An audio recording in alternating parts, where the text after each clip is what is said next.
The anime introduces us to Takeru Kamishiro, a simple office worker whose life is a monotonous cycle of the same commute, the same job, and the same trip home, an ordinary existence that, while comforting to some, leaves a part of him yearning for a taste of something different. One day after work, as Takeru seeks a distraction on his TV, he's suddenly transported from his couch into a white void, standing before the very man he was just watching. This white-haired man introduces himself as the supervisor of the solar system, clarifying he's less an alien and more of a god, though he prefers the mundane title of the universe's middle management. He reveals a problematic planet called Medius where civilizations repeatedly collapse despite his interventions, explaining that he now needs to create a small ripple that can grow into a world-changing wave, and Takeru is to be that ripple. When Takeru resists, the god nonchalantly informs him that he is already dead, and refusing this transfer to Medius means his soul will simply vanish. Panicked, Takeru accepts and is allowed to choose special gifts. The god quickly jots down extreme magical potential before Takeru excitedly requests a cute companion. The god agrees, adding on enhanced exploration skills for gathering materials, a practical storage bag, fluency in the new world's language, and various resistances as a bonus. As Takeru's body begins to fade, the god has a last-minute moment of doubt, worrying he may have given him too much and expressing uncertainty about the specific companion chosen for him.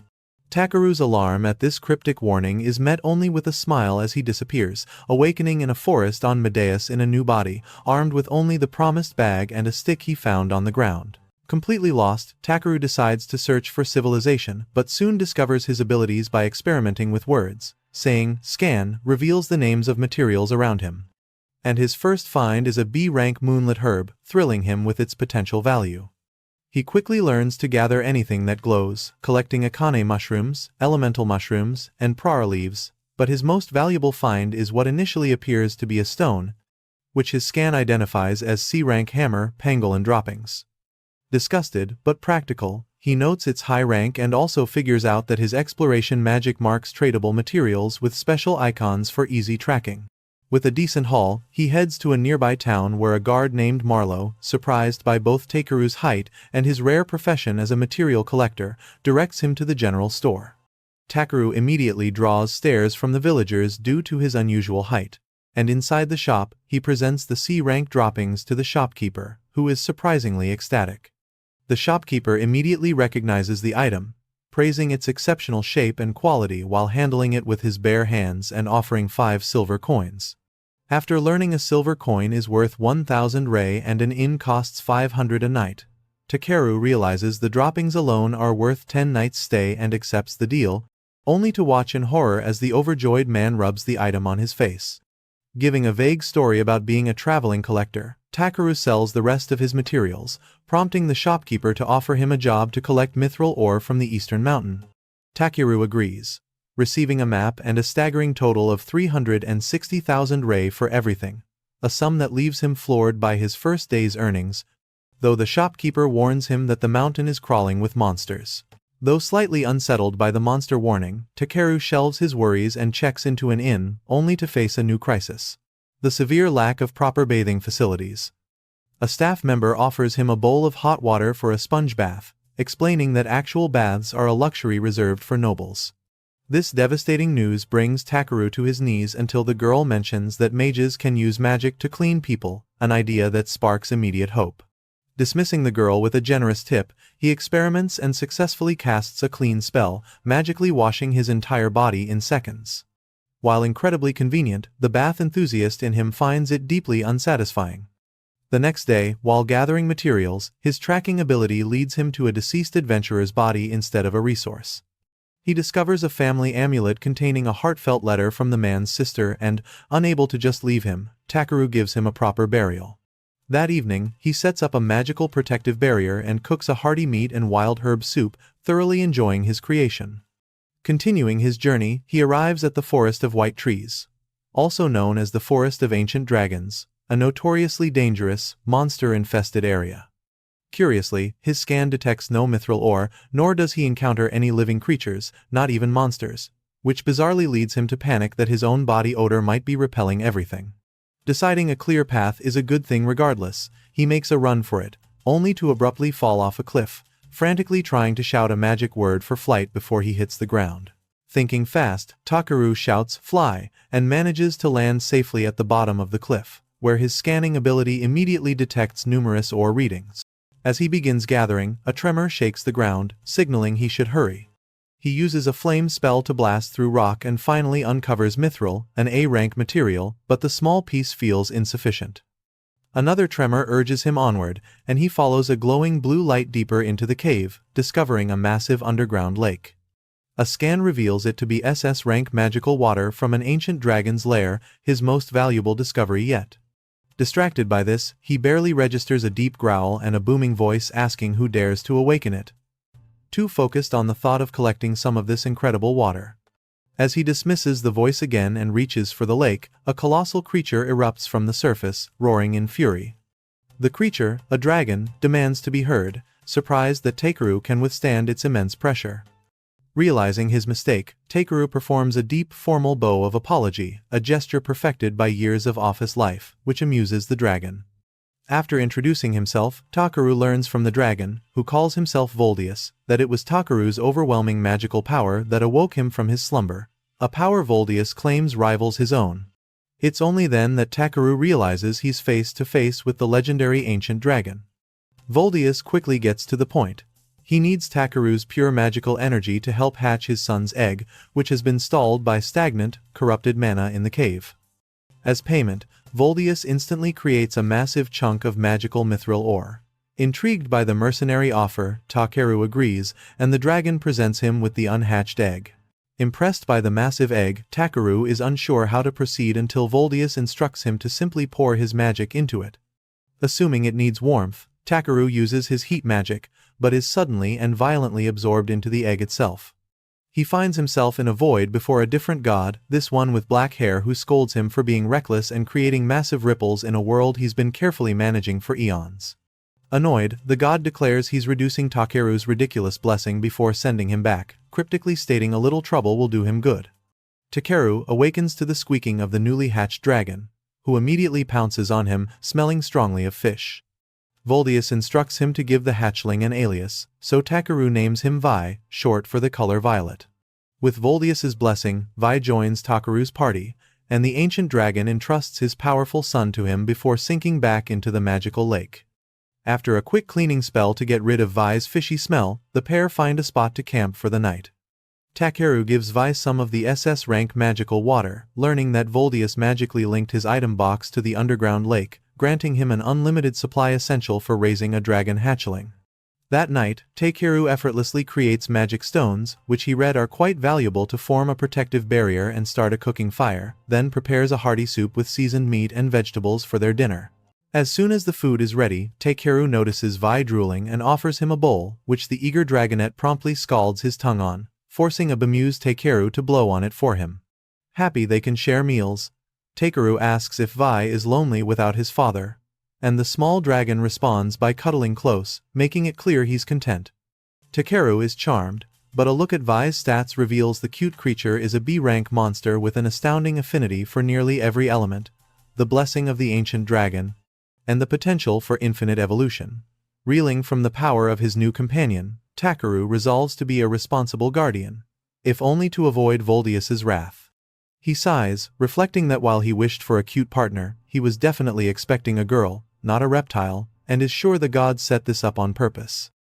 The next morning, they climb back to the forest of ancient dragons, which now seems less intimidating. As Vi happily explores, Takeru gathers C-rank materials until a terrified Vi comes flying back to him. A quick monster scan reveals 7 aggressive creatures nearby, leading Takeru to realize his monster-repelling scent must have worn off. He sees an opportunity for valuable monster parts, just as a C-rank rock hawk, a fierce, carnivorous bird known for its speed and sharp beak, swoops in. Unimpressed after facing Voldius, Takeru's appraisal ability focuses less on the threat and more on the fact its meat is sweet, rich, and its spine can be processed into seasoning. Viewing the creature as a flying ingredient, he instantly erects a barrier and prepares an attack, creating ice needles with his magic and declaring that if he must hunt, it will be for survival and sustenance as the rock hawk dives. Takeru effortlessly dispatches the rock hawk with just 3 ice needles, but his victory is short-lived as Vi warns of more monsters approaching, a prospect Takeru only sees as an opportunity for more ingredients. A pack of C-rank serpent wolves, fierce omnivores with paralyzing venom in their snake-like tails, surrounds them. But Takeru remains unfazed. Buffing himself with speed and weight reduction magic, he launches into the air and uses hardened limbs to eliminate one with a powerful kick before quickly dispatching the rest with his bare fists. As he harvests the materials, his scanner reveals an overwhelming number of monsters closing in, forcing him to abandon a protracted fight. Vi desperately tries to airlift him to safety, and when Takeru lightens his own weight with magic, the tiny dragon soars too high and accidentally drops him. After a panicked dive from Vi, Takeru awakens unharmed back at their previous campsite to the familiar fishy smell of the dragonette licking his face. Grateful but shaken, he asks Vi to be a bit gentler next time, a request the happy dragon seems to accept. Continuing their journey towards Tormi village, Vi becomes curious about the stick Takeru carries, which he reveals is actually a dormant, SS rank branch from the legendary world tree, Yggdrasil. Hearing this, Vi breathes his mana-infused smoke onto it, awakening its power and transforming the simple branch into a magnificent staff. Takeru is conflicted, worried that wielding a staff makes him look less like a material collector and more like a flashy mage.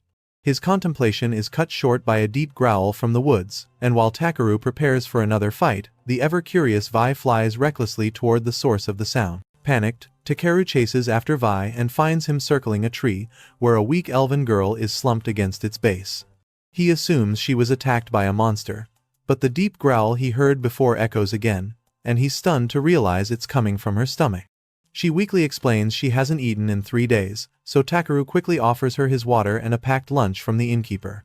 The girl devours the food, dramatically proclaiming its heavenly taste, though Takeru dryly notes that anything tastes amazing when you're starving. He questions why she'd travel so unprepared, but gets distracted when he notices her smell, bluntly remarking that she smells like manure instead of the springtime breeze he'd imagined for elves. Offended, but knowing he's right, she blames her days of camping before abruptly thanking him for his help, chiding him for his rudeness, and rushing off. Confused but undeterred, Takeru and Vi continue gathering materials on their way out of the forest. Just as they reach the edge, Vi spots a carriage in the distance, impressing Takeru with his sharp senses. Upon closer inspection, Takeru's appraisal ability identifies the horse pulling the carriage as an E-rank unicorn, a common draft animal in this world. The driver, assuming from the new staff that Takeru is a mage, offers a ride and is surprised to learn he's a rare, specialized material collector. Playing along, Takeru nervously laughs off the specialist comment as the man offers him a ride back to Tormi. After a moment of hesitation due to his size, he's warmly invited aboard by the man's wife and their 2 children, who find his height amusing. Takeru notes that children seem to like him in this new world, which helps put their parents at ease. The driver assures him there's no trouble, explaining that the people of Tormi believe in helping each other. When Takeru playfully asks the kids what they'd do if he were a bandit, they laugh and point to a small bell, a magic item that would have rung if he had any ill intent. After formal introductions, the driver is Porum, his wife is Elisa, and their children are Yunan and Kane. A small noise from Takeru's coat reminds him of Vi. At the children's excited insistence, Takeru cautiously lets the dragonette out, warning him to behave. While the kids are delighted by Vi's cuteness, the adults are stunned. Takeru explains he's a black dragon hatchling, carefully omitting his ancient dragon parentage, and clarifies he isn't a dragon rider but simply found and hatched the egg himself, a feat that leaves Porum and Elisa speechless. Elisa explains that even dragon riders are a rare sight, making a true dragon an almost unheard of marvel. As night falls, the family stops the carriage to make camp. Takeru uses his magic to create a fire and sets up another protective barrier with magic stones, reassuring the family that Vi will also alert them to any danger, which puts everyone at ease. As Elisa prepares to cook, Takeru insists on making dinner as a thank you, impressing the family by pulling various ingredients from his item box. He whips up his specialty meat soup, this time with steak, alongside a mushroom and vegetable salad. The family is stunned first by the appearance and then by the incredible taste of the meal. Porum is so overcome with emotion that he begins to weep, explaining that after days of eating nothing but dried meat, tasting such a feast with his happy children is overwhelming. Takeru laughs at the dramatic reaction, but Porum abruptly stops crying to accuse him of being a flavor sorcerer. The accusation is so ridiculous that everyone bursts into laughter. To end the perfect evening, Porum plays a guitar while Elisa sings, and Vi dances joyfully with the children, who pull Takeru into their celebration. For the first time since arriving in this new world, Takeru realizes the simple joy of sharing a meal and laughter with others, a stark contrast to his silent, lonely dinners back on Earth. And he laughs truly and freely from the heart. The next morning, as the children were still sleeping, Porin readied the carriage for their departure, and Elisa, curious about the early activity, approached Takeru to see what he was up to. He explained he was simply maintaining his shears, prompting Elisa to praise him, noting that people who take good care of their tools always do excellent work. Takeru found himself thinking that this kind of work felt surprisingly good, and even though he'd stumbled into it by chance, he believed gathering materials truly suited him.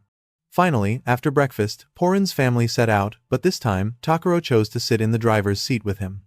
He took the unicorn's reins and urged it to pick up the pace, and to Porin's surprise, the creature obeyed instantly. Porin was a bit taken aback that Takeru had already won over the unicorn, but Takeru simply explained that the animal was just very intelligent. A while later, they arrived at the town of Tormi, where Porin's family bid a heartfelt farewell to Takeru, thanking him for everything. Takeru thanked them in return, since their kindness had saved him from walking the entire way back. After watching them leave, Marlowe commented that Porin's return was a sure sign that spring had finally arrived. Curious, Takeru asked what Porin did, and Marlowe explained that he travels to warmer regions during the winter, making a living by weaving, so his return always heralded the coming of spring. Marlowe mentioned how difficult their nomadic life was, which made Takeru understand why Porin had cried over his food, and he realized how fortunate he was to have his gathering skills. His thoughts were interrupted by Marlowe, who reminded him to report to Jerome about his work. Takeru headed over immediately, and while Bai played with the town's children, Jerome began inspecting the items he'd brought back, including the piece of mithril he had requested. Takeru handed it over, anxiously awaiting the verdict. The silence stretched on as Jerome meticulously inspected the small fragment, his grunts the only sound in the room. Finally, Jerome spoke, declaring that what Takeru had brought was insane.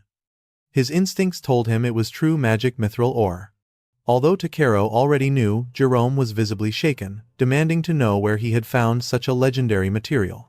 Takeru, shocked by its immense value, couldn't hide his surprise. Jerome explained that it was like a concentrated mass of mana, so powerful that a few fragments could replace all the magic stones used throughout the entire kingdom. Stunned by this revelation, Takeru nervously began to lie, claiming he just happened to find it lying around. Jerome clarified that even if he simply stumbled upon it, the fact that he picked it up showed he possessed both luck and skill. However, he cautioned that skill alone wasn't enough, as Takeru lacked even the most basic common sense about this world, which is why he strongly advised him to go to Belkane. Belkane, he explained, was a city 1,000 times larger than their town, a place where Takeru could find all sorts of information and even an adventurer's guild to learn how the world works, and they would buy any materials he gathered. Jerome admitted it would pain him to see such talent leave, but if Takeru could make a name for himself and spread the word about Tormi, his own shop would eventually prosper.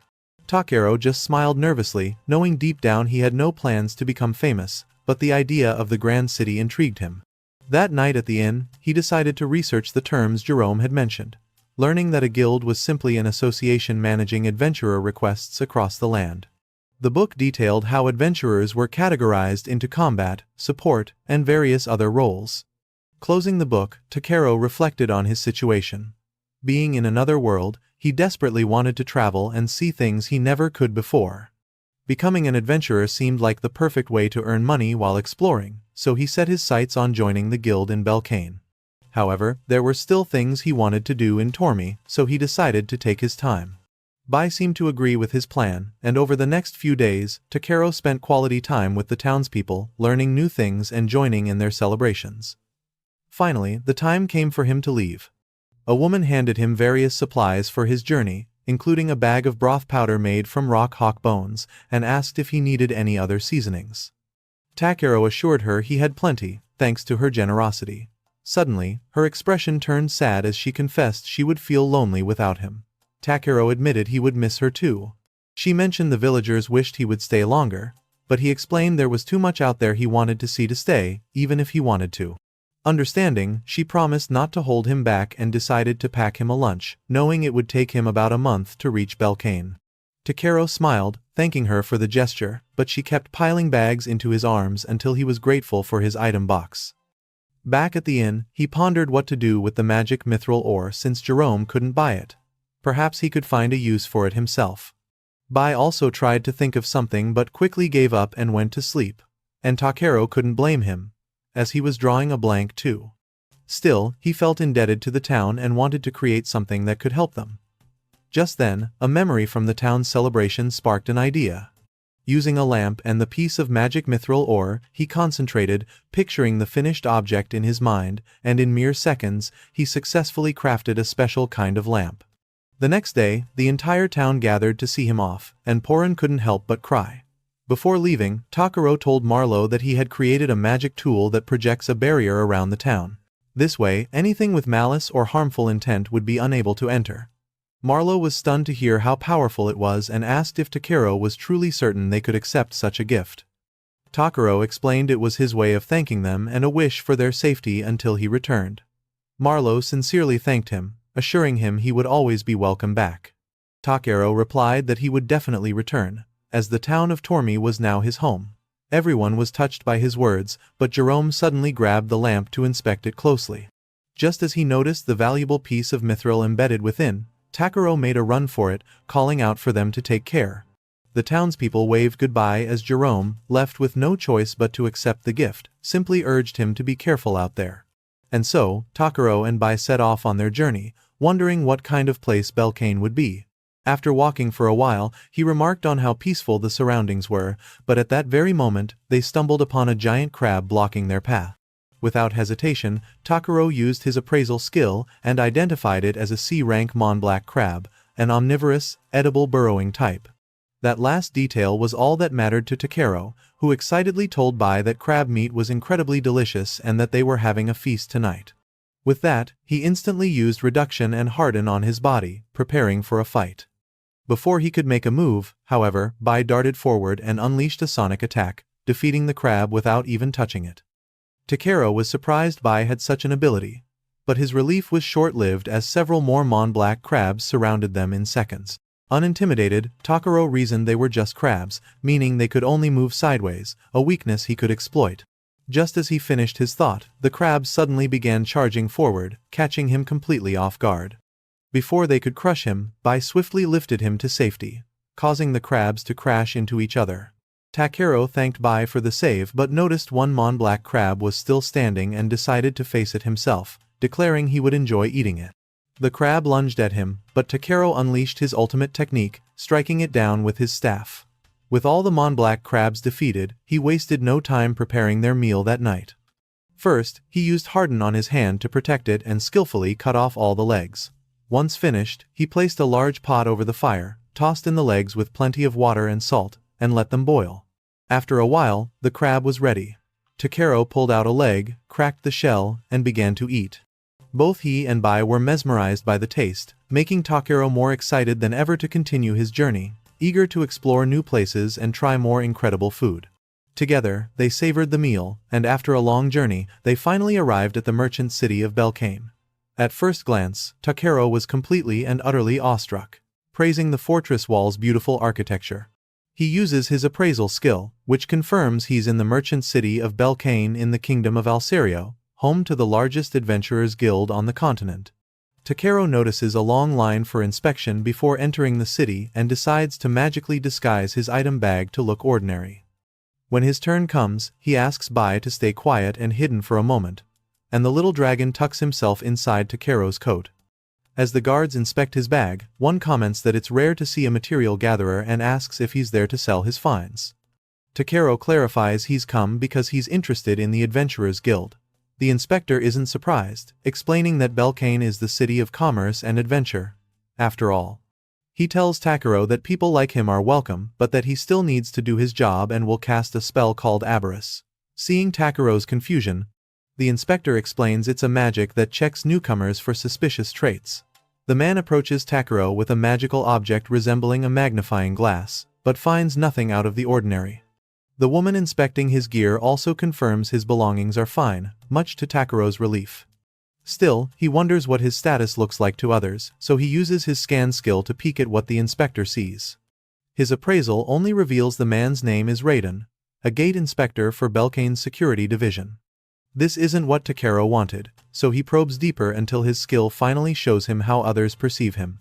A 19-year-old with no assigned rank, who can use magic and has some skills but possesses no spirit. Takeru notes his status looks rather basic and assumes the gifts from the god don't appear to others. Just as the inspector deems everything in order, he notices something else.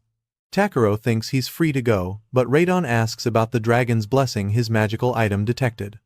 Rather than explain, Takeru decides to show him and tells Bai he can come out. The small dragon pops out of his coat, and Takeru explains the blessing is likely because of his tiny companion. Both inspectors are immediately smitten by Bai's cuteness, but Raiden quickly composes himself and asks Takeru to put some kind of tag on the dragon to prove ownership.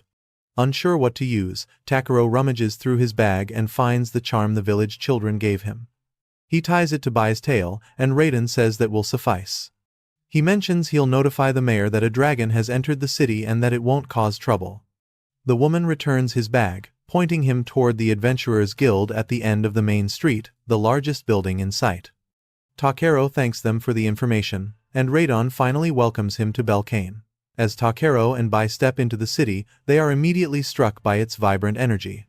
Takeru remarks that it feels like he's truly arrived in another world, even though he's been in Matius for a while. Following the woman's directions, he walks down the main street until he spots an enormous building, which he correctly assumes is the Adventurers Guild, and decides to head inside with Bai following close behind.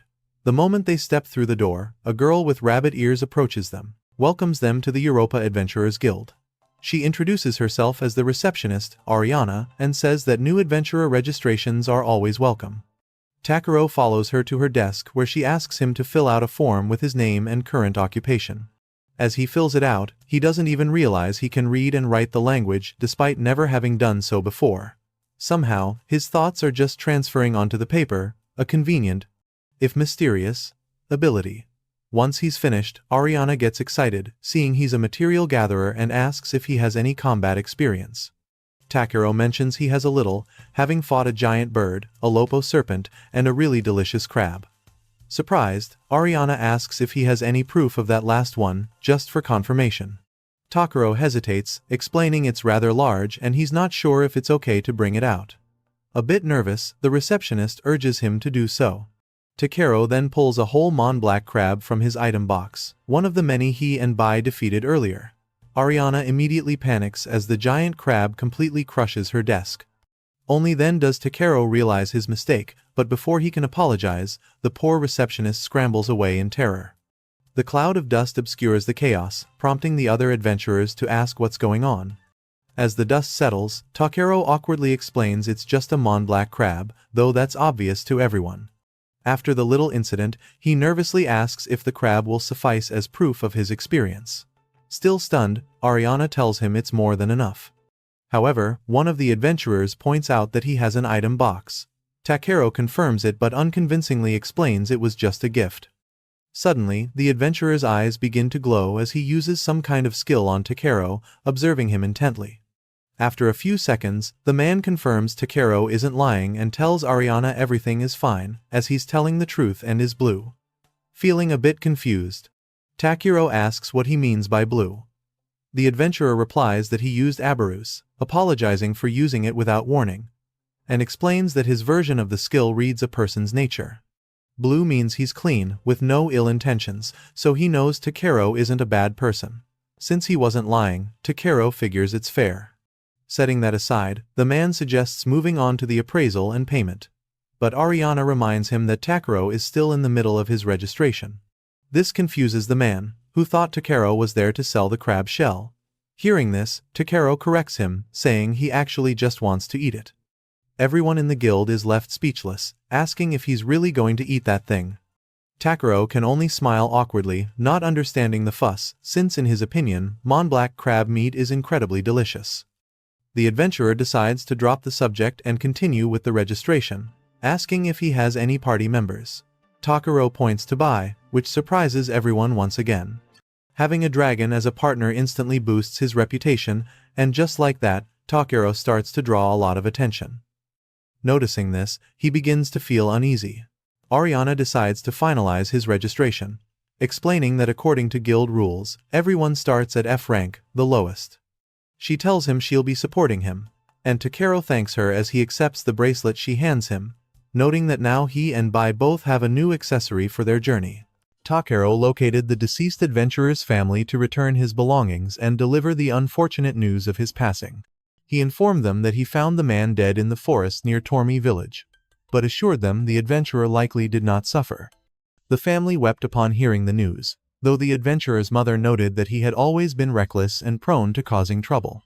The father thanked Takeru for delivering the information, though his sentence was cut short by a coughing fit. Takeru immediately recalled that it was Raidon who had identified the deceased's possessions as belonging to Balluri Fent, a man who had taken jobs specifically to pay for his father's medicine. Takeru had only intended to hand over Balluri's possessions, but upon seeing the father's severely weakened state, he resolved to do more to help the family. Some time later, Takeru met with an appraiser at the guild, presenting 8 prara leaves, 6 pola roots, 20 pencil mushrooms, and 20 mother mushrooms. The appraiser was delighted by the materials, noting he had never seen such large mushrooms, and commented that their clients spoke highly of Takeru. Despite having been at the guild for a short time, they were already requesting him for specific tasks. Takeru admitted he was honored to hear this. Just then, Ariana entered the room to inform him that they had received many job requests for him, and while he couldn't accept them all, he decided to take at least a few. Ariana thanked him and confirmed she would notify the clients. After a long day, Takeru decided to unwind at the city baths, grateful that he could take a proper bath in this world. It had been half a month since they arrived in Belkame, and when they first arrived, the bathhouse was dirty, leading Takeru to use cleaning magic on it immediately. Now, he could end his days by relieving his exhaustion in a clean bath, and he couldn't be happier. While relaxing, a lizardman from the guild named Claystone joined him. Takeru was surprised, as Claystone usually didn't come at this hour, but Clay explained that his old scars were bothering him, suggesting rain was imminent. Claystone also brought up the rumor that Takeru could use healing spells, as he had heard Takeru treated a sick man in the slums. Takeru understood this referred to Balluri's father, whom he had healed using healing magic that day, clarifying that he was merely imitating something he had seen before. Though he admitted he hadn't charged for the service, Claystone praised him as truly selfless, but pointed out that he could have made a fortune. Takeru grew worried, asking if the healers who charged for their services now hated him, which only made Clay roar with laughter. Dropping the subject, Clay asked if Takeru had received a notification about ranking up. Takeru simply stated he was happy with the current situation and had no desire to rise in rank. Claystone confirmed once more that Takeru was selfless, but warned him that acting this way would only draw more attention. Takeru clarified that there were things he did desire, such as sharp shears for gathering materials. Clay left the bath, stating that wasn't what he meant, but advised Takeru to learn more about the world. Sometime later, Takeru returned to the guild after completing a job, and the appraiser once again asked him to. The appraiser once again urged Takeru to rank up, as had been requested multiple times, noting that given his demonstrated abilities, a higher rank was certainly within his reach. Takeru reiterated that he was truly not interested in ascending, knowing that if he wasn't careful, rising in rank could bring him more problems, and that doing as he pleased from a low rank was far better. A peace he did not want to disrupt right now. Just then, an adventurer rushed into the guild with terrible news: goblins were attacking. The guild master immediately ordered that all adventurers, rank D and above, be contacted to gather at the North Station, and that all available healing mages and medics be brought forth. He then asked a girl named Muesli which rank A adventurers were still in the city. She reported that Brow and Mohammed were absent, but Claystone was available. The guildmaster, referring to Claystone as the Honorable Dragon King, asked her to contact him immediately. Takeru witnessed the entire scene but decided to leave the guild, thinking it was none of his business, as he was only rank F. Despite this, the guildmaster stopped him immediately and told him that he was going too. With no other option, Takeru attended the strategy meeting, where the guildmaster announced that the front line was at the Stafford Plains to the southwest. The goblins were heading straight for Belkame, and they could not allow them to cross the bridge over the Salves River. All the adventurers agreed, and Takeru observed their passion, though he privately considered them to be true combat fanatics. As someone more inclined toward the liberal arts, Takeru knew he couldn't keep up and felt completely out of place. Just then, a pair of adventurers named Diego and Harold approached him, noting that since he was rank F, he should stay back and not get in the way, though they were sure he'd be too frightened to be of any use anyway. As they laughed, the guild master walked over to Takaro and mentioned that he must be the gatherer that Grid kept talking about.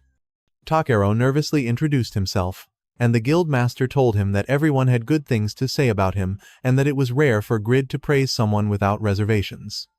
Hearing this, Takaro offered an uncomfortable smile and said he was honored. The guild master stared intently at him without blinking, then laughed, pleased to see that Takaro was the first person not to be intimidated by his presence, betting that he was far more impressive than he appeared.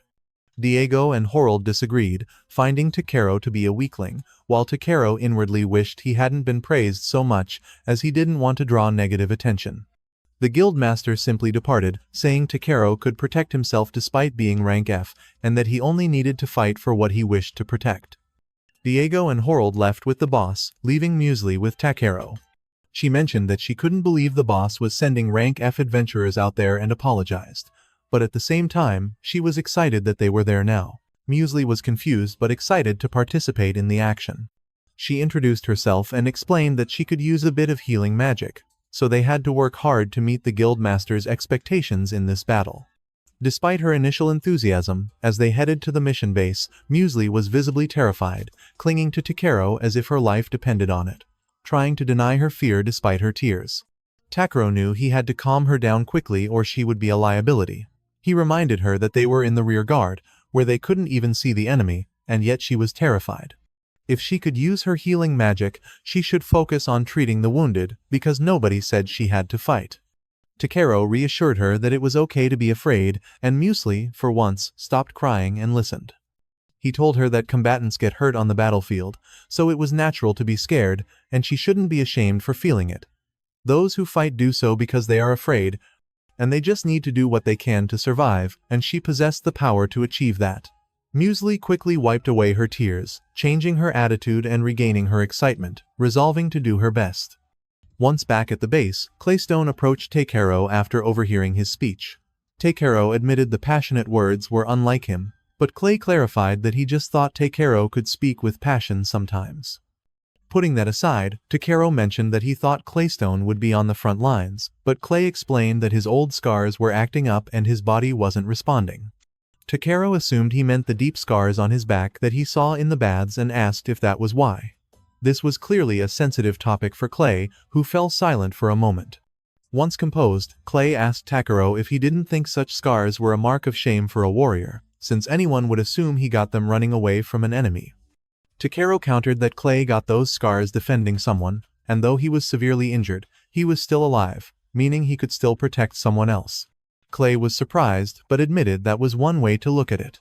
Just then, they received the signal from the guild master, who reported that the formation had been breached and enemy forces would arrive soon. Claystone grabbed a weapon without hesitation, saying he was going to the front because even if his body broke, he would protect them, and he left before Takaro could object. However, Takaro knew Clay wouldn't be able to protect anyone if he destroyed himself. Despite the chaos, Muesli remained composed, and Takaro realized he couldn't keep avoiding trouble. He drew his staff and activated a magic shield, surrounding the area with strong walls to protect the base. Takaro informed Muesli that he was going to check on Clay and immediately left, arriving on hands and knees to face the goblins blocking his path. He hesitated slightly, acknowledging that even though goblins were monsters, facing humanoid creatures was always difficult. Still, he knew he couldn't worry about that now, so he asked Bai to take them down. The small dragon prepared a powerful attack, and all the nearby adventurers immediately took cover. In a matter of seconds, all the goblins were taken out of commission thanks to Bai, much to the surprise of Diego and Harold. Diego and Harold thanked them for saving them, explaining that a high-ranking monster, a goblin sergeant, had appeared, causing the front line to collapse. They managed to escape thanks to Claystone, but they got separated from him and had no way of finding him. In another scene, we see Claystone fighting the goblins alone in the rain, but the pain from his scars caused him to make a fatal mistake. Just as the goblins were about to finish him off, Bai stopped them with a lightning strike, just as before. Takaro quickly rushed to Claystone, saying he knew the weather was making his scars hurt. Clay yelled in pain when Takaro patted him on the back, so Takaro asked him to retreat, saying they would plan a counterattack. No sooner had he said that than a loud roar was heard in the distance, and Clay told him he couldn't retreat now. Takero clarified that he and Bai could fight, but Clay warned him that even if they fled, the goblins would catch up to them. The goblin sergeant suddenly appeared with a violent attack, and smaller goblins surrounded them. Clay dodged the attack, telling them to escape while he bought time. Seeing his determination, Takero asked Clay if those scars on his back were important to him, wanting to know if they were a memory of something, or perhaps someone important. While fighting the goblins, Clay replied that they were only proof of his foolishness, and that he utterly despised them. Takero confirmed that then Clay wouldn't mind if he erased them, so right after Bai created a barrier, Takero pulled some Voldius water from his bag and splashed it onto Clay's back. He then cast a spell called Ridiphalius, and healed his entire body. Claystone fell to his knees as his scars rapidly disappeared and his body transformed completely. Takero was stunned by how much he had changed, and Clay told him he felt strength surging from within, feeling young again. Thanks to this, he could fight the goblins with his bare claws, defeating them all in minutes. Once the area was cleared, the guild master approached Takero and asked if he was the one who unleashed Claystone's power. Takero explained that he merely used some healing magic, but the guild master told him he knew that wasn't all he could do. He also heard Takero cast some enormous spells, though that was actually Bai. The guild master asked who he really was, but Takero replied that he was just an ordinary rank F adventurer whose only skill was gathering materials. Despite how unconvincing that sounded, the guild master decided not to press further and told him the guild would reward him for his actions. That night, Claystone came to visit him, demanding an explanation of what he had done. Takero was happy to see he was well, but Clay clarified that he wasn't well at all, as he still felt a burning heat inside and needed to know what Takero did to him. Takero tried to calm him down, explaining he just threw magical elemental water and cast the Ridiphalius spell. And seeing Clay's confusion, Takero clarified that it was a highly concentrated and high-purity aggregation of elemental magic. The ancient dragon god had the highly concentrated and high-purity elemental magic water in his underground lake, which was connected to his bag. Clay was clearly lost. So Takero explained that Voldius was Bai's mother or father. The revelation that Bai was an ancient dragon surprised Clay, but he still asked why Takero had thrown that sacred water at him. Takero explained that because water elements were composed of magical power, he thought it would be absorbed through the skin and accelerate his recovery. It was truly an emergency, so he just wanted to do everything he could at that moment. Clay understood that Takero could use advanced healing spells, but once again, Takero insisted he was only copying something he had seen before. Apparently, healing magic was far more effective when one visualized the body's composition, and what he did only worked because he knew that important nerves were concentrated in the back. Hearing this, Clay maintained a serious expression and asked Takero who he really was. The question took Takero by surprise, and the heavy silence in the room made him feel conflicted. He began to wonder what he should do, because the young god hadn't forbidden him from revealing his identity, but doing so could cause a great uproar. And if that happened, he wouldn't be able to return to the life he had led until now, a life he didn't want to lose. However, Takero knew he was also responsible for what happened to Clay and couldn't simply lie to him. Noticing his internal conflict, Clay stood up with a sigh, telling Takero he wouldn't ask any more questions if it caused him such discomfort, and apologized for interrupting him. But before Clay could leave, Takero quickly stopped him, saying he would tell him because he trusted him. Clay paused, assimilating that there would be gossip, and finally, Takero confessed that he came from another world. A long silence followed that confession, but the tension quickly dissipated when Clay looked at him as if he were insane. Takero smiled nervously, saying it was normal for Clay to make that face after hearing something like that. He tried to explain the concept of reincarnation, and Clay assumed he meant when a soul receives a new body and is reborn. Takero replied that Clay was spot on, and told him he had died once and was reborn in this body.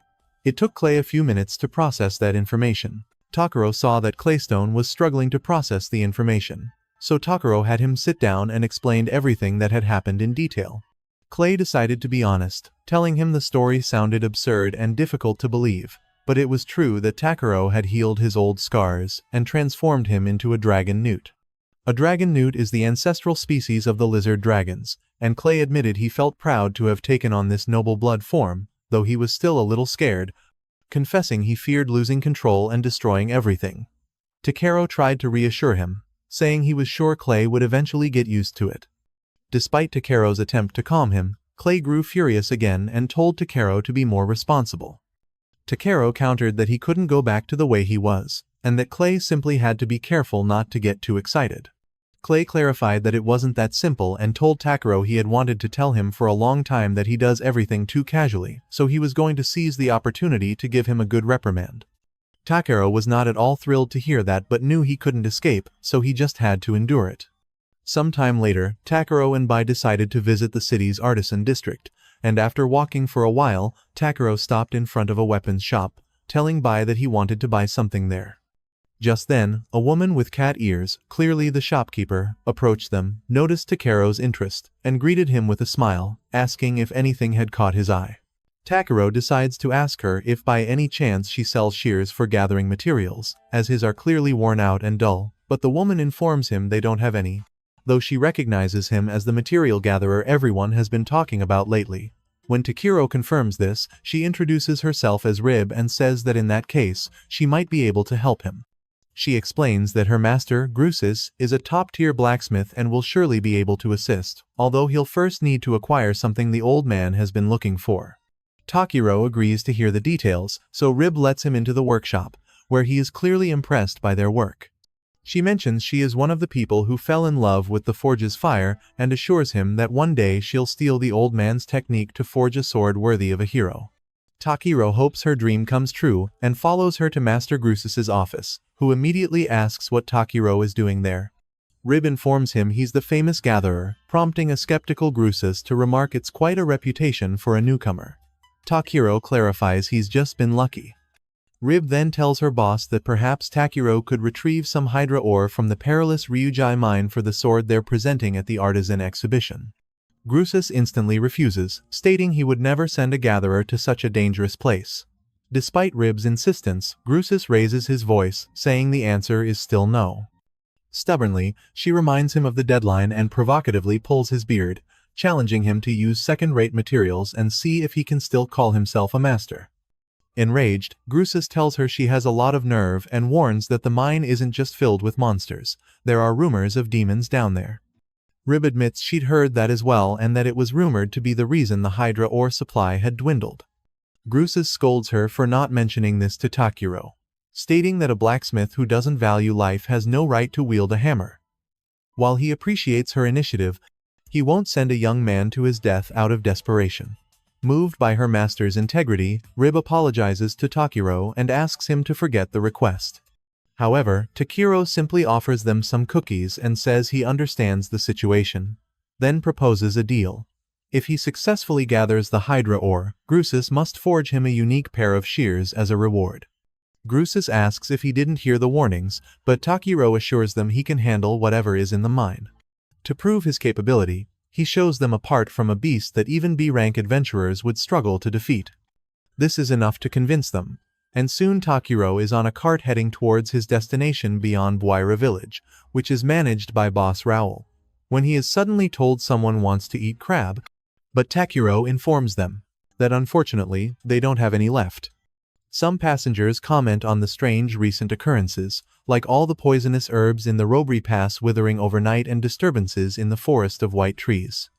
Takero listens quietly, trying to convince himself it wasn't his fault.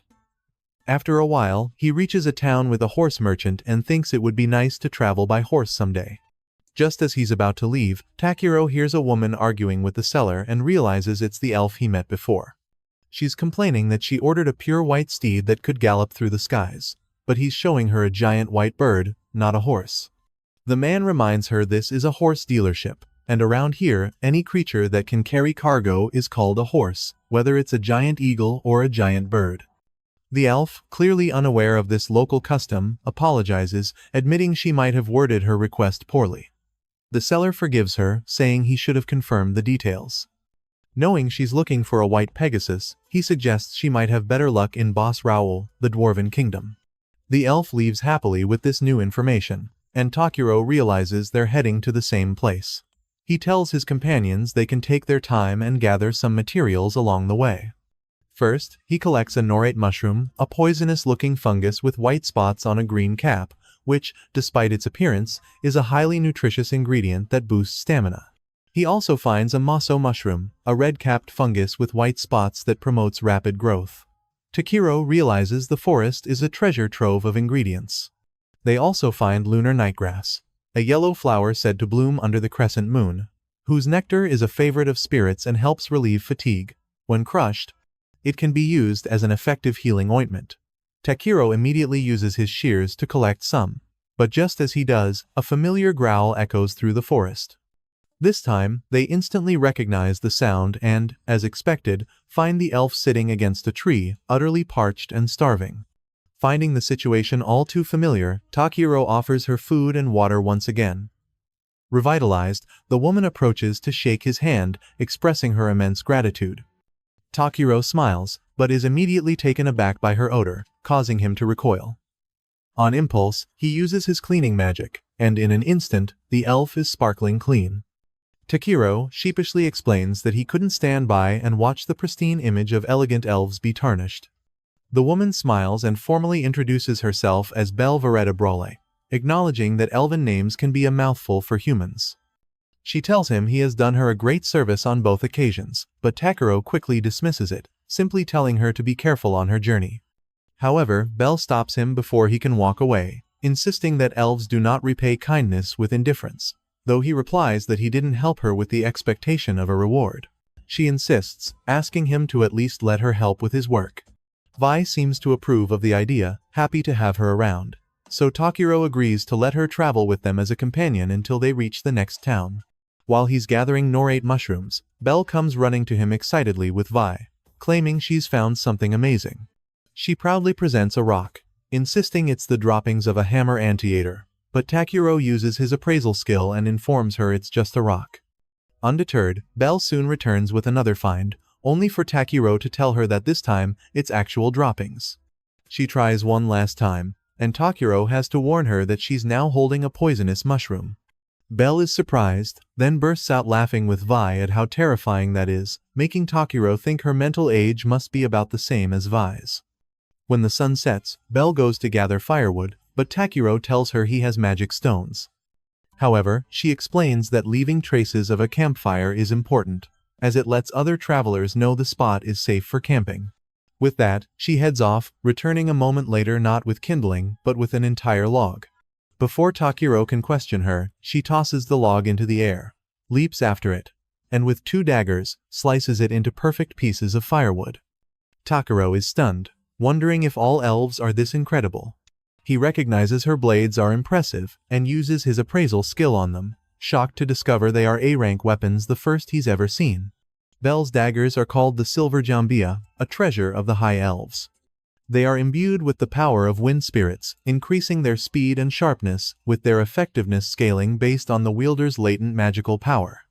Only High Elves or those of a chosen bloodline can wield them. Putting that aside, Takiro uses the firewood to cook his favorite soup, which Belle is excited to try. With the first sip, she is blown away, and both she and Vi enjoy the soup immensely. Much to Takiro's delight, even if he thinks they're exaggerating. As they eat, Belle asks if he's also heading to Boss Raoul, and he explains he has a job to gather something called Hydra ore in the Ryujai mine. Takiro then asks why she's headed there, and Belle's expression turns serious as she explains she's searching for the white Pegasus of the skies, the one her sister Ryutakara has always dreamed of. Takiro tries to take her heartfelt quest seriously, but the dramatic moment is completely ruined when he notices the crumbs all over her face. Belle hastily wipes her mouth on her sleeve and changes the subject, noting that she has once again feasted on his food, increasing her debt to him. Takiro then suggests hiring her as his bodyguard, as he could use someone to teach him survival skills like the campfire trick. Belle is surprised he's asking for so little, though Takiro feels it's a significant request. After their meal, Belle declares that whatever fate brought them together is a good omen and accepts his offer, vowing to accompany him as his bodyguard. Takiro is briefly impressed by how reliable she sounds, but any image of reliability is shattered that night as her loud snoring keeps him awake. The next morning, the dark circles under his eyes are plain to see, but he carries on as Belle informs him that just across the river lies the Dwarven Kingdom and the Ryujin mountain range. Without thinking, he comments that it looks a lot like the Jotaka mountain range from his homeland, Bell has no idea what he's talking about, but he drops the subject and decides to find some food. They go to a restaurant and order 3 portions of Nana's specialty, meat-wrapped yuppie. He takes a bite and is immediately delighted by the flavor, while Belle remarks it's just as her friend described. He assumes she means another elf, but she clarifies that her friend is a lizardman with the title of Honorary Dragon King, a holy dragon knight of the Stolpus Empire. Her friend mentioned heading to Belkin, so he might have already crossed paths with him. Just then, Clayton appears out of nowhere and tells her it was much more than a simple crossing of paths. Belle greets her friend cheerfully, saying it's been ages, but Clay scolds Takiro for leaving without telling him. A nervous Takiro explains that he did report his trip to the guild, so he should have known. Clay accuses him of being too vague as always and asks where exactly he's headed. Takiro tells him he's going to the Ryujai mine to gather Hydra ore, shocking Clay, who says that mining contracts like that are far above his rank. Takiro explains that the blacksmiths seem to be in a tough spot and he couldn't just ignore them. Clay warns him that the Ryujin mine is extremely dangerous and the reward better be worth it. Takiro assures him it is, as Grusus promised to forge him the ultimate pair of shears. He muses that if he earns the favor of a top-tier blacksmith, he might even get a good cooking pot or an omelet pan later on. Clay is initially taken aback but then sighs, saying he can't tell if Takiro is just kind-hearted or hopelessly naive. Takiro insists that for a gatherer, a good pair of shears is more valuable than any sword, making it a great reward in his eyes. Feeling he has no other choice, Clay decides to accompany him, since he was already planning to visit Boss Raoul to get his spear repaired. Takiro hesitates, but Belle is thrilled to learn that Clayton will also be his bodyguard. She explains that she's already traveling with Takiro in that capacity, and Clay admits the title has a nice ring to it, so he agrees to be Takiro's second bodyguard. Now, with a scolding old samurai and a clueless elf by his side, Takiro can't help but feel a strange sense of unease. The next day, they finally arrive at Boss Raoul but find a massive crowd waiting to get in. Takiro notes that the entrances to all the cities they've visited have been just as packed, which is becoming a serious problem. Seeing this, Clay speaks to one of the guards, and they are immediately allowed to pass without waiting. Takiro asks if that's okay, as it feels like VIP treatment, but Clay clarifies he simply greeted a guard he knew. The guard leads them inside, explaining that Boss Raoul began as a mining settlement built within the great caverns left after iron extraction, and welcomes them to the Dwarven Kingdom. Takiro is stunned to see the entire city, including a pool, built underground. The guard then informs Clayton that the king has requested his presence, leaving Takiro even more surprised to learn his friend knows the monarch. Clay says you could call it a long and complicated relationship, but the guard insists there's nothing complicated about it. After all, Clay is the hero who saved them from the Thunder King Sengun himself. Clayton downplays it, explaining that back then, the dwarves were skilled blacksmiths but couldn't wield weapons, forcing them to pay tribute to a ruthless demon lord.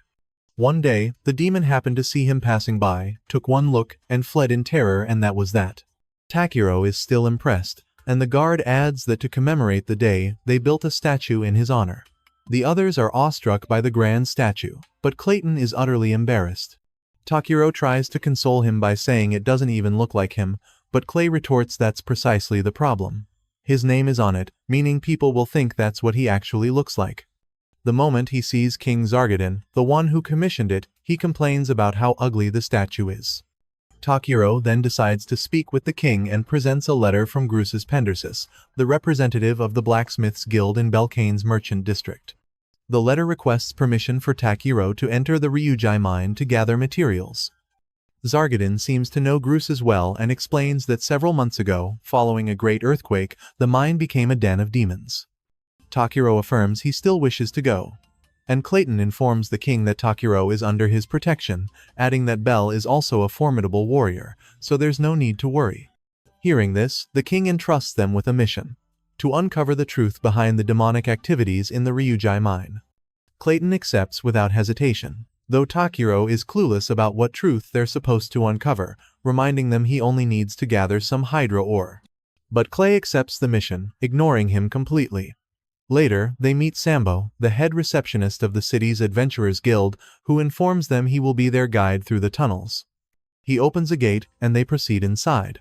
Takiro casts a simple light spell and checks the map Sambo gave them. Using his skill to identify different ores, he notes that the mineral reaction around them feels weak. Sambo is surprised he can tell just by looking. As they venture deeper, Vi suddenly warns them of danger, and Clayton orders everyone to get their backs against the wall. Something approaches. Clay and Bell prepare for combat, and Takiro supports them with his magic, allowing Bell to finish off the monsters with her daggers. They continue into the depths where the magical concentration is stronger. Takiro reaches a dead end but senses something deeper behind the wall. He puts up a barrier, hardens the surface, and unleashes fire blasts, breaking through the wall. Sambo is stunned to see veins of Ildrite everywhere, a super rare ore. Takiro scans it and confirms it's an A-rank material, which Clayton notes is practically a magic stone. Vi alerts them to another danger just as Sambo yells that a demon is approaching. Takiro's expression immediately turns serious, and he asks Bell and Clay to let him handle this one, saying he really needs it. At that moment, a giant crab appears before them, but all Takiro and V can see is their dinner. Both Clayton and Bell are utterly baffled to see Takeru drooling over such a dangerous monster, and Clayton frantically tries to warn him that it's no time to celebrate, just as the giant crab nearly crushes him. Takiro swiftly dodges the attack, and Clayton explains they're up against a Trango crab, a fierce A-rank monster. Despite the warnings, Takeru only sees a potential main course, so he pulls out his staff and asks Bell to provide cover without using fire or lightning. Takeru then activates reduction and harden on his hands and feet, while Bell supports him with a sonic attack. As soon as he strikes the crab, Takeru realizes it's tougher than it looks, but that won't stop him. After dodging another attack, Bell uses her ice magic to freeze one of the crab's legs, allowing Takiro to use scan to find its weak spot. Once located, he casts a spell to create ice needles and combines them with Bell's magic to freeze the Trango crab completely solid. Everyone is stunned by the feat, having defeated the monster in a mere instant. However, Clayton is clearly upset and confronts Takeru, asking why they fought alone. Realizing his mistake, Takeru nervously explains he got carried away, adding that using blood-soaked weapons might have ruined the edible meat. Clayton can't believe he plans to eat it but reminds Takiro that he's his bodyguard and needs to trust his allies. He clarifies that they would never ignore his judgment, so Takeru and Bell apologize, and Clayton readily forgives them. After hauling the crab out, they extract the nearby ore, but Takeru detects stronger readings deeper in, prompting them to continue digging for a larger deposit. Sambo is overcome with emotion, thanking Takiro for defeating the demon and discovering the mine for them. This makes Takiro reflect on recent events, earthquakes, distortions, and awakened monsters, and wonder if the magical essence of Voldius had a greater impact than he imagined. Perhaps this is what the god meant when he said a single drop could change the world. He reflects that by doing things his own way, he might be slowly changing this world, hoping it's for the better. Later, when they meet with the king, Takiro reports that the mine investigation is complete and the main threat has been eliminated, which Sambo enthusiastically confirms. Takiro then reveals the frozen Trango crab, which the king mistakes for a fearsome Surguadan demon. Shocked by the terrifying creature, the king declares their feat worthy of a grand reward, prompting Takiro to cleverly decide that the crab itself will be his prize, and although the king is rather baffled by his request, he grants it. Shortly after, they leave the castle, and Bell is more than satisfied, stating that 3 million rabe each is an excellent haul. Takeru, however, is still fixated on the crab, planning to prepare some sashimi, followed by grilled crab, and maybe a hot pot. Bai is just as excited, but Clayton asks what they're thinking, so Takeru explains that the crab's tough shell could be used as excellent material for crafting gathering shears. The next day, Belle is ecstatic to receive her reward. A magnificent white steed, the legendary Pegasus she was searching for. Clayton also gets his prize, his precious spear, fully repaired and ready for action. Belle mounts the horse, explaining she must return home as the Pegasus is for her sister, and mentions she now owes Takeru a debt so great she could spend a lifetime repaying it. Takeru brushes it off, saying that since he got a crab in return, they're even. As her carriage arrives, Belle says her goodbyes, hoping to see him again.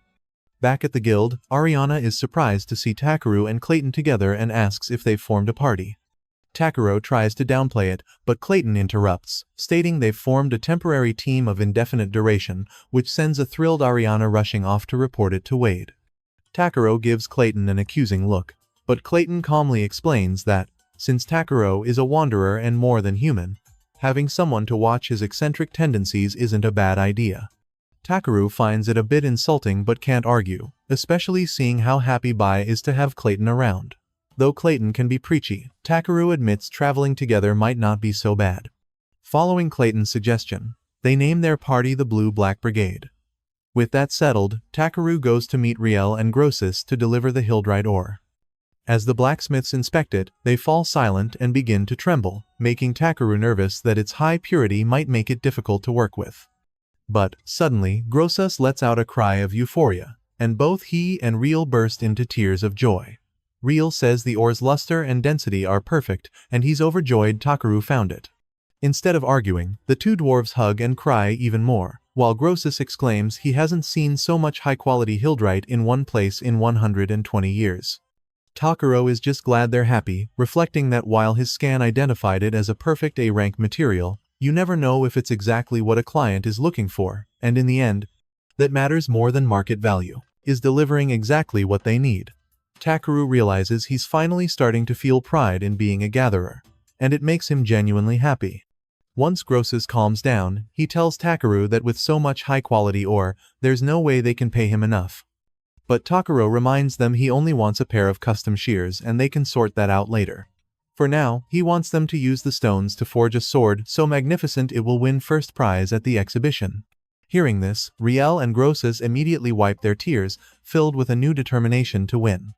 A month and a half later, Takeru is enjoying a drink at the guild when Wade approaches with a letter, informing him he's received a summons from someone important. Clayton recognizes the wax seal as the crest of the House of Lusilvach, and Wade clarifies it's from the lord of the territory where Belkine is located. Unenthused, and seeing a lord as trouble waiting to happen, Takeru tries to fake a future stomachache, but Clayton tells him to stop making pathetic excuses.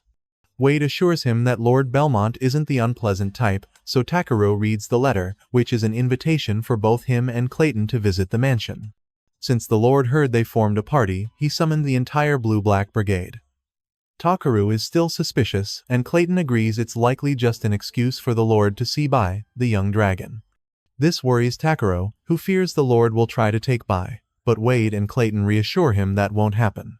Clayton adds that if the Lord did try anything, they'd simply leave Belkine. An excited Bai chimes in that they should head for the coast for some fresh sashimi, which finally convinces Takeru to go. They soon set off in a luxurious noble carriage, drawing lots of attention. Clayton explains that being summoned by a lord is an adventurer's dream, as noble backing provides immense credibility. As they enter the noble district, Takeru and Bai are stunned to see the mansion is an entire castle. They are greeted by a butler named Raymond and a perfectly synchronized formation of maids. A moment later, a young girl rushes up to them, inspects Bai, and after commenting that she expected more intelligence in his eyes, she demands Takeru hand him over, declaring the dragon now belongs to her. Stunned, Takeru refuses while a scared Bai hides behind him, but the girl doesn't seem to understand, explaining that since dragons are noble creatures, they can only belong to someone equally noble, as she is worthy of owning one. Realizing it's useless to reason with her, Takeru uses scan and discovers the girl is Laris Marcellus Levac, the 4-year-old only daughter of Count Belmont, the lord of these lands, who is currently home from her boarding school for the holidays. Unsure how to handle such an unreasonable child, Takeru kneels down and gently asks why she believes she has the right to the dragon. Surprised by his gentle tone, Laris explains that someone named Bernard told her an adventurer had a dragon, and that she should be firm and dignified to make the rude and ignorant adventurer obey her. Takeru immediately knows this Bernard is to blame, and tells Laris that Bai is part of his family and he can't give him away. Laris is shocked, and asks the dragon if his name is really Bai, who confirms with a small chirp. Not expecting a response, she's informed that Bai can understand human language. A guilty Laris, realizing she'd spoken cruelly without considering their bond, apologizes, and Bai easily forgives her, though he quickly regrets it when she hugs him too tightly. Takeru then asks why she wants a dragon so badly, and her expression saddens as she explains it was for her mother. Before she can cry, her father appears, a handsome man who Takeru is shocked to learn is the Lord, as he seems too young for the title. Belmont introduces himself, and after they sit for tea, he apologizes for his daughter's rude behavior. Clayton then asks why they were summoned, and Belmont reveals he needs to ask them for a favor concerning his wife. Clayton explains to Takeru that the lady has been bedridden for nearly half a year. Belmont elaborates that he heard rumors about Takeru after a sickly tenant in the Bospo district miraculously regained his health thanks to him. Takeru awkwardly admits it was likely his doing, and Belmont pleads with him to use his extraordinary power to save his wife. Takeru hesitates, knowing his magic is powerful enough to evolve Clayton, but he's unsure of the consequences if he were to imbalance something. Belmont explains that Laris wanted the dragon for her mother. Since Laris has to return to the capital for school soon, she thought an adorable creature might lift her mother's spirits, even just a little. Surprised by her true motives, Takeru is assured by Belmont that while his daughter may be a bit foolish, she has a kind heart. Overcome with emotion, Clayton begins to cry, remarking what a truly kind daughter Laris is. Clayton's tears leave Takeru utterly bewildered, and the way he's looking at him makes Takeru suspect he's being guilt-tripped into accepting. Bai is also crying uncontrollably, but Takeru remains hesitant. Belmont is a noble, and one wrong move could land him in serious trouble.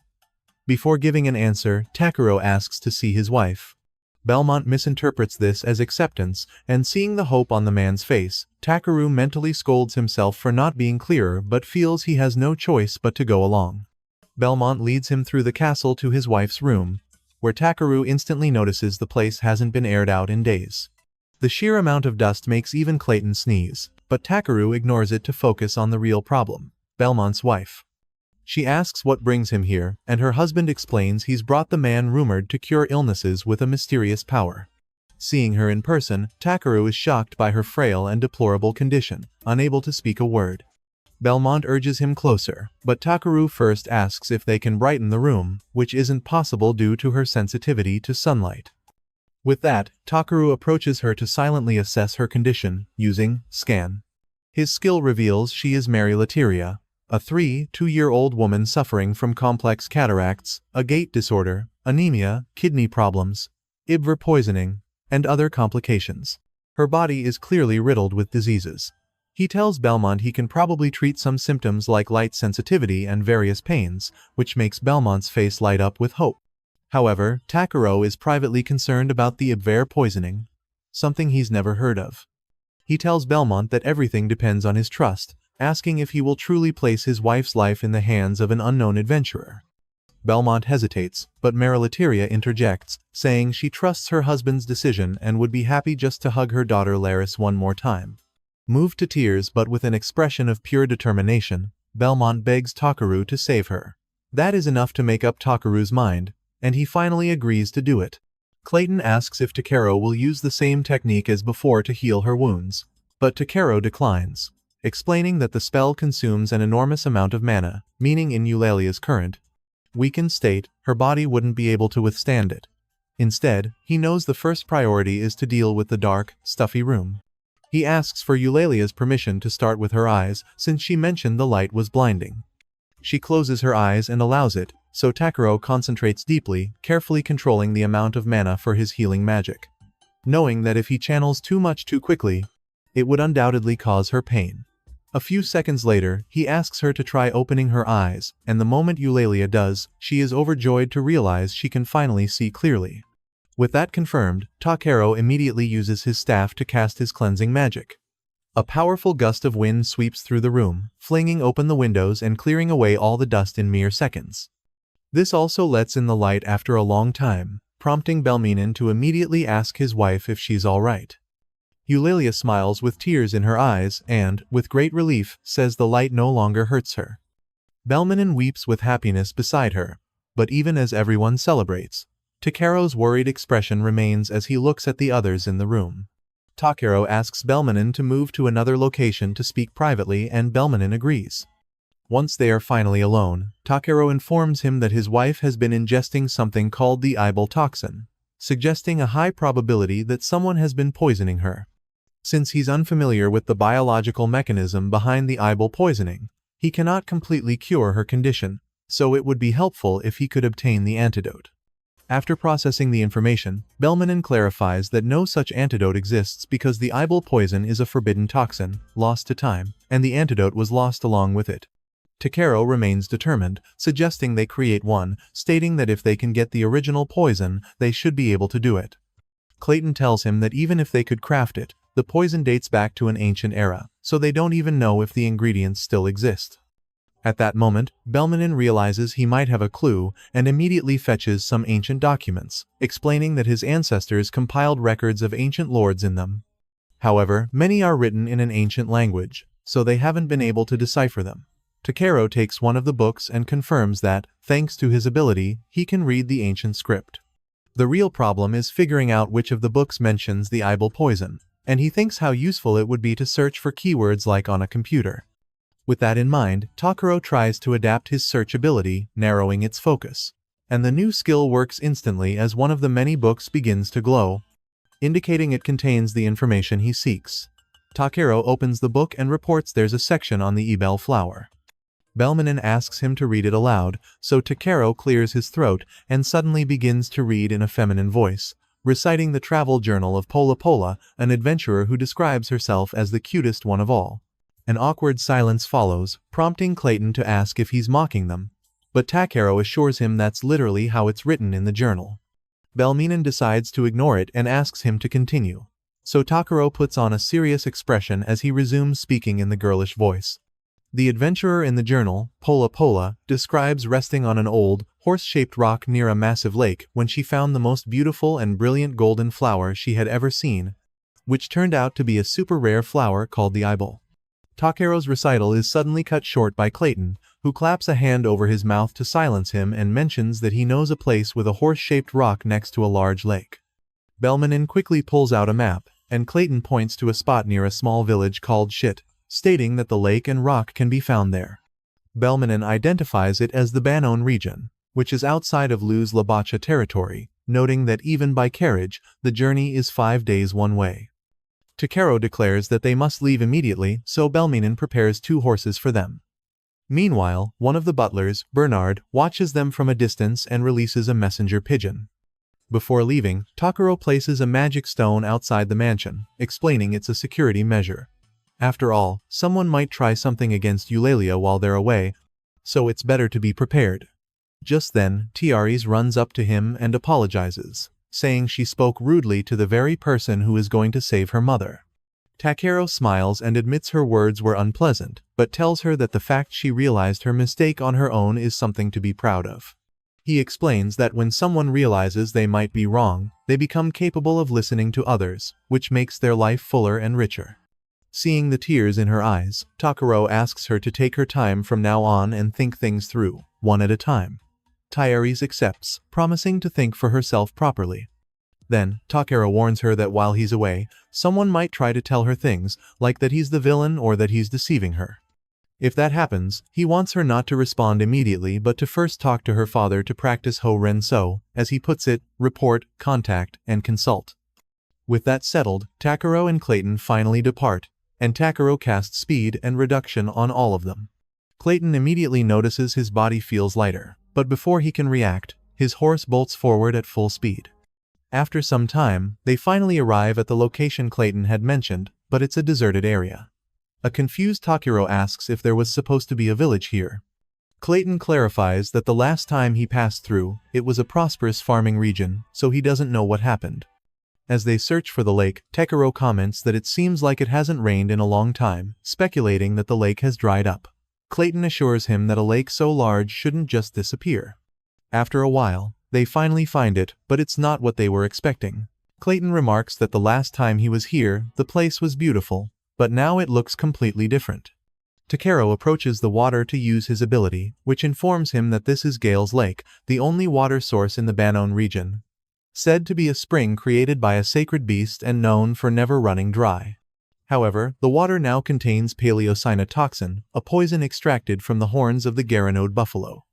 This leads Takero to believe the entire situation was deliberately caused, but before he can explain, some villagers approach to see what they are doing.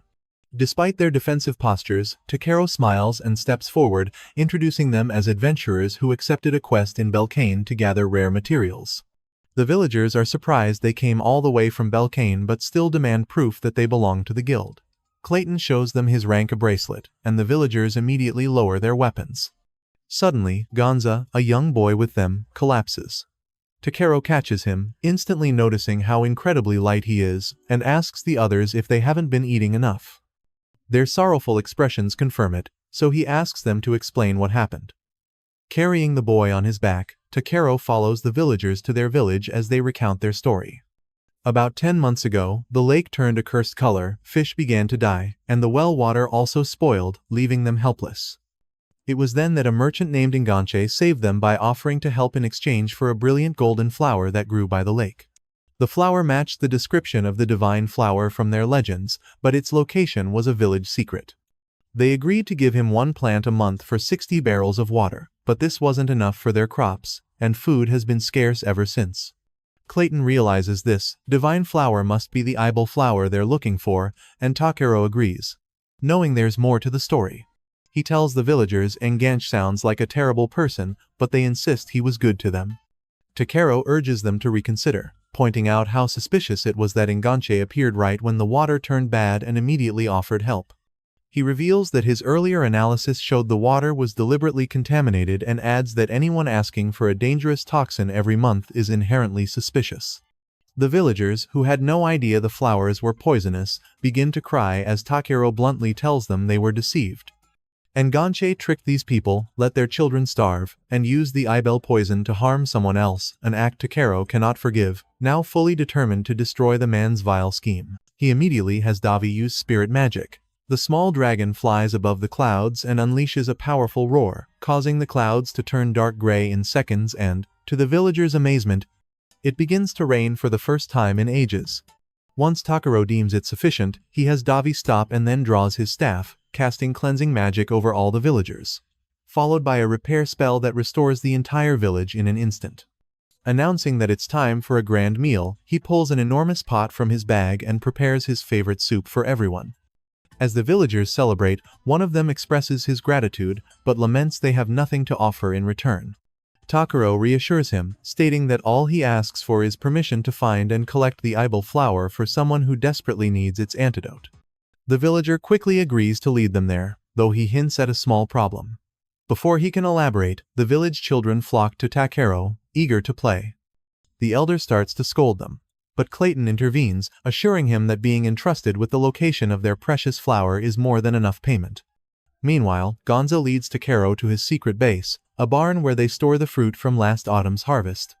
Gonza explains that while the flower's nectar is sweet, the fruit is inedibly salty and always thrown away. Intrigued, Takeru tries a piece and is stunned to discover it tastes exactly like soy sauce. Back at the Luz Labacha mansion, an alarm blares, and Thierry's races desperately towards her mother's room. Knowing it's the barrier Takeru set up, designed to trigger if anyone with malicious intent got close. When she arrives, she finds Bernard trying to force the door open. Seeing her fear, Bernard calmly tries to placate her, denying he has any reason to harm her mother when she confronts him. Tiaris recounts Takeru's warning about the alarm, but Bernard scoffs, attempting to manipulate her by painting adventurers as rude, greedy people, and calling the alarm a mere trick to deceive her. However, Tiaris immediately refutes his claims, declaring that Takeru is kind and far more polite and respectful than she herself has been. With a menacing look, Bernard asks her to think carefully. Who should she trust, a rootless, wandering adventurer, or someone who has served her family with absolute loyalty? The answer, he insists, should be obvious. Terrified, Tiaris runs to her father the moment he appears and requests Ho Ren So. After hearing both sides, Belminen admits it's possible Takeru is deceiving them, but it's also true that he improved Eulalia's condition and the alarm he set is now indicating Bernard is a threat. Unable to determine the truth, he decides to have Bernard prove his innocence. Belminen pours a glass of the special water Bernard had provided for Eulalia's treatment and demands he drink it. Bernard hesitates, but Belminen presses, reminding him he had claimed it was nutritious. Seeing Bernard's nervousness, Belminen splashes the water on him. Bernard screams in panic, shouting that it's poison and collapsing dramatically. However, Belminen calmly takes a sip, revealing it's just plain water, as the actual medicine Bernard provided remains sealed. With Bernard's guilt exposed, Belminen has Raymond call the guards. After the arrest, Raymond informs him they found a letter among Bernard's belongings. Tiaris is unable to read the strange language, but Belminen is too shocked to respond. Meanwhile, in Shit Village, a man impatiently pounds on a door. A villager, disturbed by the noise, confronts him, only to have his expression change in recognition. Back at the mansion, Belmanin examines the letter and determines it's written in cipher, concluding that the mastermind is far more sophisticated than a common thug.